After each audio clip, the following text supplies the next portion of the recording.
السلام علیکم هیوادوالو هیله لرم چې روغ او جوړ به اوسئ. راته نن غواړم تاسو سره د آنلاین زده کړو په اعتبار باندې معلومات شریک کړم، خصوصا هغه خویندې چې فعلا تحصیل کړی ده مګر نیمې دي، تحصیل یې نیمګړی پاتې ده، یا دولسم نه فارغې دي، یا په دولسم صنف کې دي، یا پوهنتون په دوران کې وي، پوهنتون تحصیلات یې نیمه دي.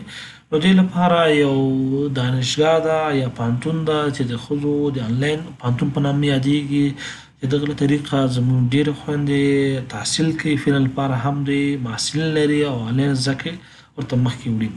نو دغه دانشګاه خپل شرایط لري او خپل کوم اړتیا مواد چې ورته ضرورت ده هغه باید تاسې پوره وکړئ او هغه نه وروسته تاسې کولی ثبت نام وکړئ. لومړی سر کې دغه پوهنتون چې ده دا په 2022 کال د کال کې ایجاد شوی ده د آنلاین له طریقه. نو ډېر هیوادوال زمونږ د دې له طریقه څه کوي زده کړې کوي.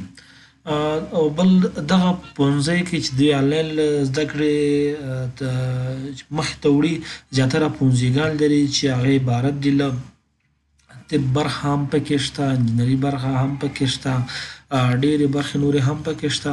دغه ټول هغه معلومات دي چې دوی پوهنځي په ارتباط باندې ورکړي دي، د هر بېلابېل په ارتباط باندې ورکړي، کولی شي بیا مطالعه وکړي.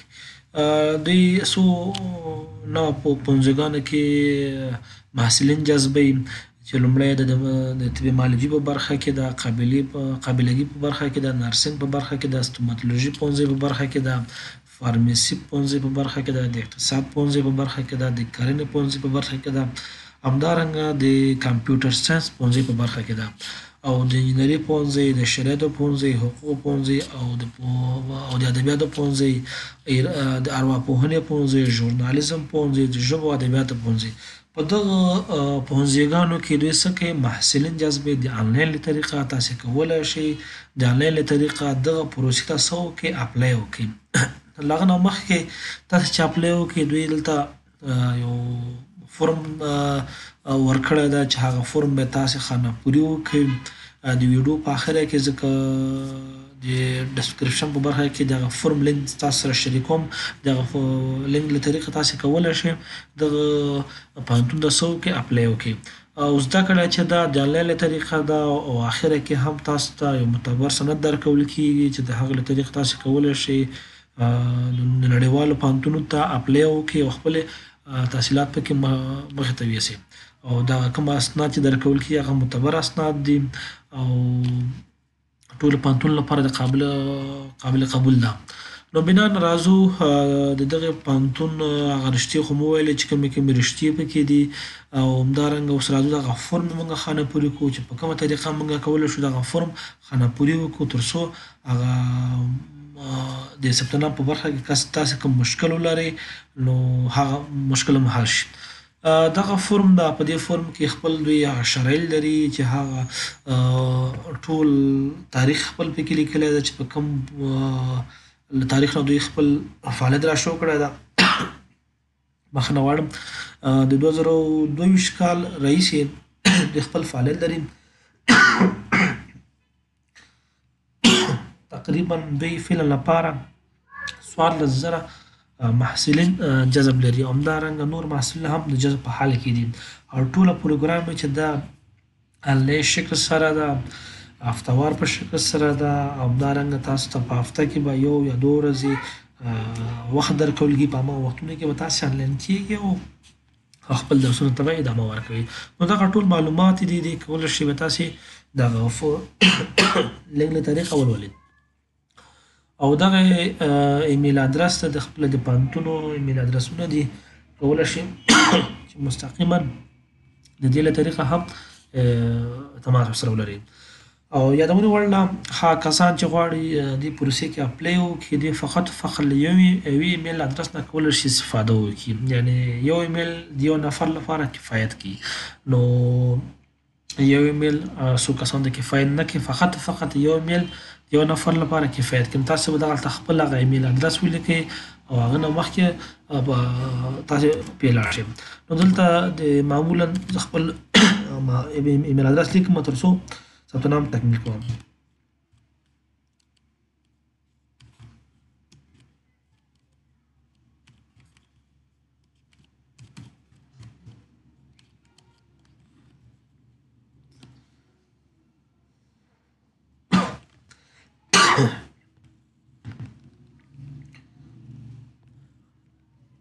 او بل دغه د فورم د خانې کولو نه مخکې تاسې باید دغه لیکنه بیا ټوله ولولئ چې دوی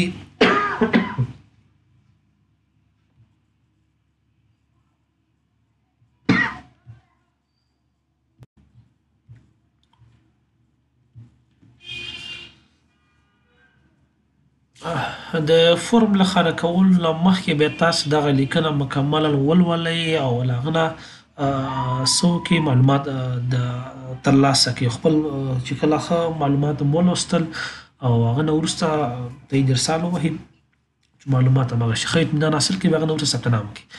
لومړی لیکلی دي چې د فرم درخواست زیل برای درخواست ثبت نام داخله در یکی از دانشگاه آنلاین زن ساخته شده است. متقاضیان محترم به دقت کامل تمام مشخصات مدرجه را مطالعه نموده و ثبت نام نماید.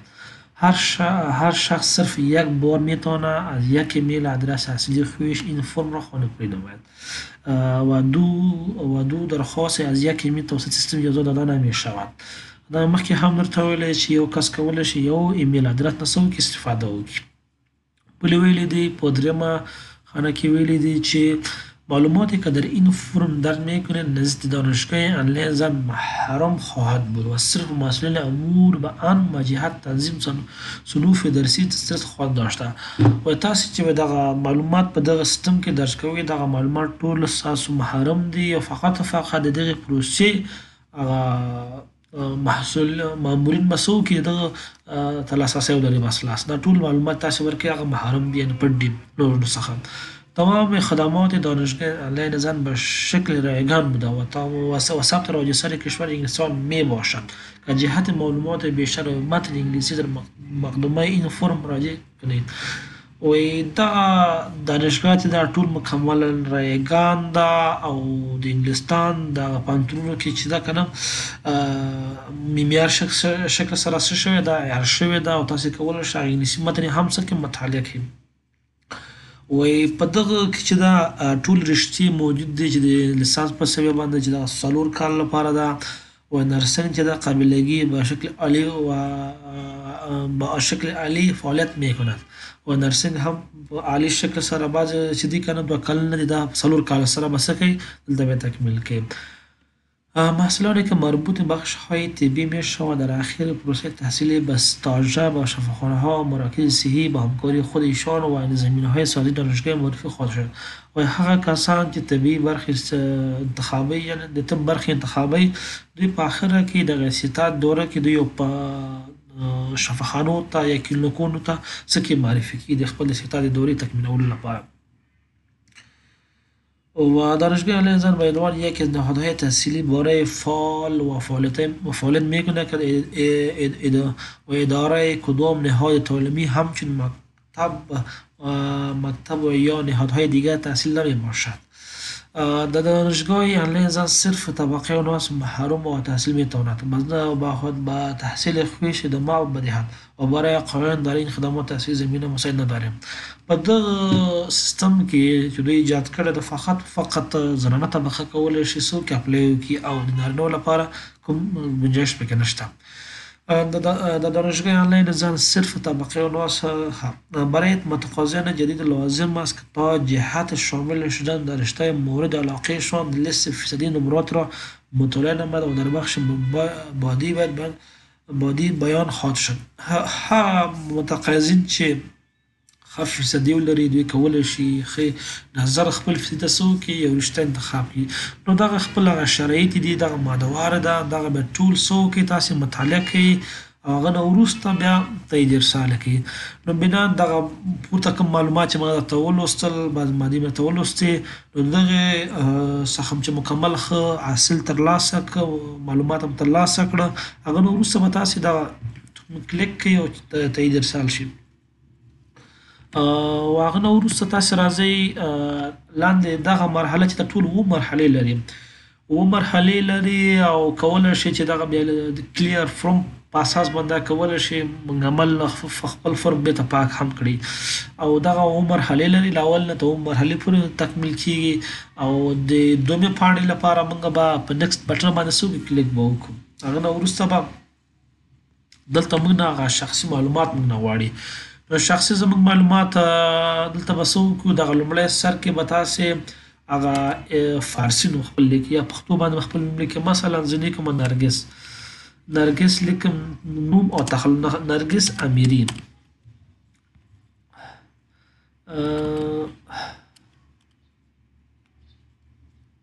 مثلا بل لیکمه داسې نوم لیکمه چې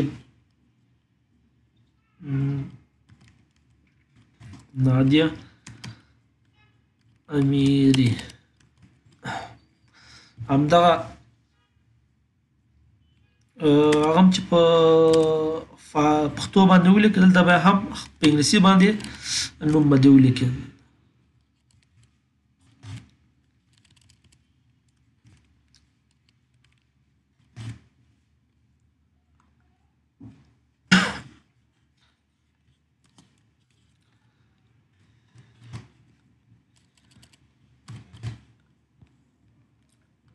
او هغه نه وروسته به د پلار نوم به دې ولیکي، مثلا د فارسي باندې ورته ولیکي علي. او دلته به دغه تلیفون فعاله شماره به دې ولیکي، مثلا زه لیکم د خپل د وټساپ شماره د افغانستان په کوډ یې ولیکي اووه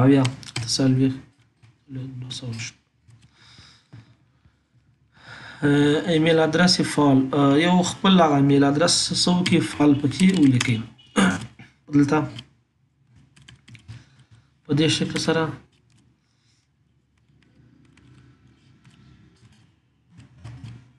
خپل ایمیل ادرس پکې فعال ولیکي. تاریخ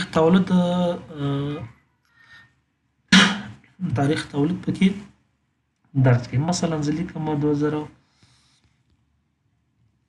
2001 د جنوري 2 تاریخ.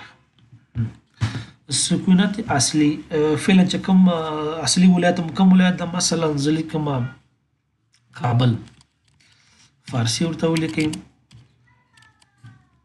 کابل.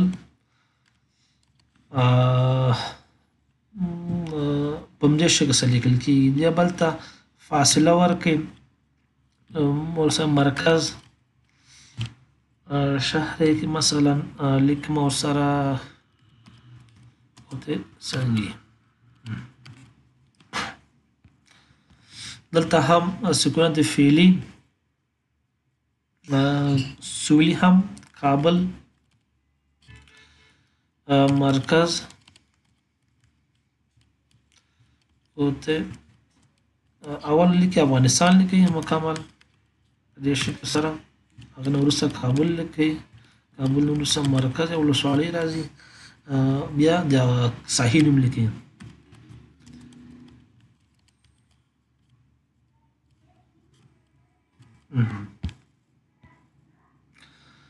دلته دغه تذکرې نمبر لیکي، مثلا زه د تذکرې نمبر لیکم په دې شکل سره. زه د خپل د تذکرې نمبر لیکم. تذکرې نمبر مو پرې لیکي، الکترونیکي خطر کنه بیا هغه د تذکرې نمبر ولیکي. اوس یو خانواده دلته ویلي دي چې د خپل د فامیل یو غړي نوم ولیکئ، چې یا د ورور یا د خوري. زه لیکم احمد زما ورور ده. د څه کتاب ترمنځ څه شی ده برادره ما دلته ولیکئ، که پلار د پلار ورته لیکئ او کنه خلاص د هغه ورور چې نوم دی ولیکه احمد، د هغه وټساپ شماره به ولیکي. مثلا زه یې لیکم 93 50 100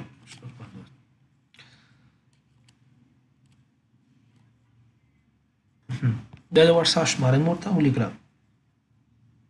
هغه نه وروسته به زه درېیمه مرحلې ته لاړ شم. لومړۍ مرحله هم تکمیله شوه.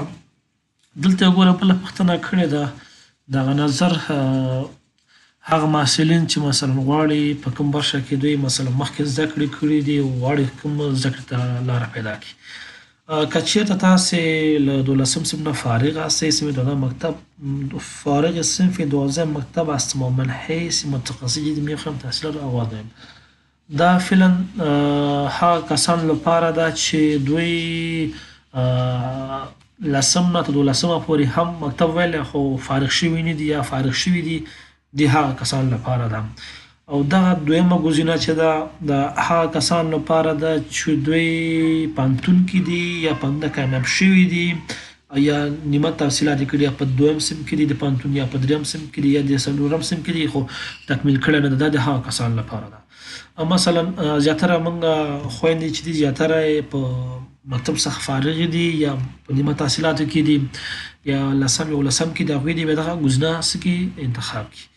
هغه نه مخکې ته ځو په دې شکل سره نو تقاضي چې کوم تاسو چې کوم هغه درج کړو نو دغه مکتوب نوم به دلته مکمل ولیکئ. دلته به زه لیکم ملالۍ علي لیسه ملالۍ علي لیسه. هغه د فراغت کال به دې ولیکئ. مثلا زه یا تاسې چې په کوم کال کې فارغ شوي یاستئ مثلا زه په 2021 کال د جنوري د اول باندې څه شم فارغ شوی یم. هغه نه وروسته هغه فیصدي تاسې خپل ولیکئ چې مکتب کې تاسې څومره فیصدي وړې ده یا هغه خویندې چې مثلا په لسم صنف کې دي نظر د همغه صنف فیصدي ولیکي یا که ولسم کې دي د همغه صنف فیصدي ولیکي او که چېرته فارغ یي 12 نه فارغ یي نو د دوی د هغه مکمله فیصدي ولیکي چې 3 کاله څومره فیصدي راځي. نو دلته به تاسې هغه 3 کالو یا فیصدي مثلا 90 لیکم زه یا 90 لیکم یا 98 لیکم چې 98 فیصدي کې زه فارغه شوی یم. هغه نه وروسته پنځمه مرحلې ته ځو. پنځمه مرحله کې دلته موږ نه هغه رشتې چې موږ غواړو ورته اپلای وکړو د هرې رشتې لپاره فیصدي ښودلې ده او جلب و جذب یې ښودلی چې دغه رشته کې دومره کسان څه کېږي جذبېږي. لومړی سر کې ګورئ طب یې ښودلی طب معالجوي چې ده طب معالجوي باید تاسې انتخاب کوئ نو حداقل باید 90% ولري او جذب یې ښودلی ده چې 50 کسانه موږ څه کوو د کې جذبوي. بلې طب استوماتولوژي ښودلی چې دوی کې باید فیصدي تاسو 90% اوسیږي او جذب یې 80 کسانه ښودلی ده. او بل کوم کسان چې قابلګي وي نو دوی کې قابلګي فیصدي یې ښودلی ده 80% باید وي او جذب 50 کسانه ښودلی ده. او بل فارمیسي 2 ښودلې ده او جذب 15 کسانو ته ښودلې ده. نرسنګ فیصدي 80 ښودلې ده چې کوم کسان چې غواړي نرسنګ انتخاب کړي او جذب یې ورته 80 ښودلې ده. اقتصاد همداسې فیصدي 15 باید اوسیږي او جذب یې 90 کسانه دي یعنې 90 کسان ورته څه شي اپلای کولی شي. حقوق او علوم سیاسي کې فیصدي باید حداقل 15 اوسیږي او تعداد جذب 120 کسانه دي 120 کسانه دوی جذب کوي. ژورنالیزم کې چې ده ژورنالیزم کې دوی ښودلی ده 15 ښودلی فیصدي او جذب 150 کسانه څه کوي جذبوي. کمپیوټر ساینس کې دوی 15 ښودلی ده او جذب چې ده 120 تنه ښودلی. او روانشناسي کې دوی فیصدي چې ښودلې ده 80 ښودلې او جذب یې 100 کسانو ته ښودل شوې ده. او زراعت کې دوی چې فیصدي مقدار یې ښودلی ده باید حداقل محصول باید 80% ولري او جذب یې 150 کسانو څه کې جذب لري. تعلیم و تربیه همدارنګه 15 ښودلی جذب یې 150 ده. انجینري 15 ښودلې ده او جذب یې 150 ده. زبان ادبیات کې دوی فیصدي چې حداقل محصول باید ولري 80% ده او جذب یې 120 ده. شریعتو کې دوی فیصدي 15 ښودلی او جذب یې 150 ښودلی ده. نو بنا ستاسو هغه نظر فیصدي ته څه وکړئ رشته انتخاب کړئ. ما هلته فیصدي انتخاب کړه 98 زه کولی شم دغه ټولو رشتو ته څه وکړم انتخاب کړم. که چېرته ستاسو فیصدي له 90 څخه پورته یا 90 نو تاسې کولی شئ دغه ټولې رشتې انتخاب کړئ. او که چېرته دې څخه کمه وي بیا تاسې کولی شئ نظر خپل فیصدي ته هغه رشته انتخاب کړئ. نو بنا زما فیصدي چې لوړه ده زه کولی شم اقتصاد هم انتخاب کړم ژورنالیزم انتخاب کړم طب معالجوي هم انتخاب کړم هر انتخاب کړم. زه مثلا طب معالجوي انتخاب کړم. طب معالجوي مې چې انتخاب کړم هغه نه وروسته شپږمه مرحله هم تکمیل کېږي هغه نهایي مرحلې ته راځي چې سمبټ مرحله ده اوومه مرحلې ته راځي. په دې شکل سره نو دلته موږ نه هغه ستاسو ملاحظات یا دلته تاسو نه هغه نظر غواړي دغه پروسې په اعتبار باندې د خپل زده کړو په اعتبار باندې تاسې یو وړوکی په شان سره داسې مقاله ځان سره ولیکئ او د خپل ژوند په اعتبار باندې دلته څه وکړئ درج یې کړئ چې څنګه کولی شئ د آینده لپاره پلان ولرئ یا هغه لپاره راتلونکي لپاره او څنګه کولی شئ نور پرمختګونو ته هم لاسرسی ولري او که چېرته دغه پروسه تکمیله کړي بیا څه کوئ دغه ټول مشخصات دلته څه وکړي لکه کولی شئ یو لنډ شکل سره هلته واضح کړي او که لیکلی هم نه شئ ګورو هلته کوم سور نقطه چې لیکلې ده هغه مهمه ده او کومې جمله چې لیکلې نه هغه مهمه نه ده مشکل نه لري نو دغه ټول معلومات چې تاسې درج کړه هغه نه وروسته تاسې به څه وکړئ په دغه تکمۍ باندې به کلیک وکړئ او سبمیټ بټن به کلیک کړئ تاسې ثبت نام تکمیل کیږي نو بنان دغه شرایطو دغه ټول معلوماتو که چېرته تاسې په ثبت نام کې کوم مشکل لرئ نو کولی شئ زموږ سره د وټساپ له طریقه موږ سره تماس کړئ موږ یې کولی شو تاسو ته ثبت نام وکړو هیله لرم چې یو څه مو زده کړي اوسیږي او وکولی شئ له دغه له طریقه خپل هغه نیمه تحصیلاتو ته لاره پیدا کړي مننه کور آباد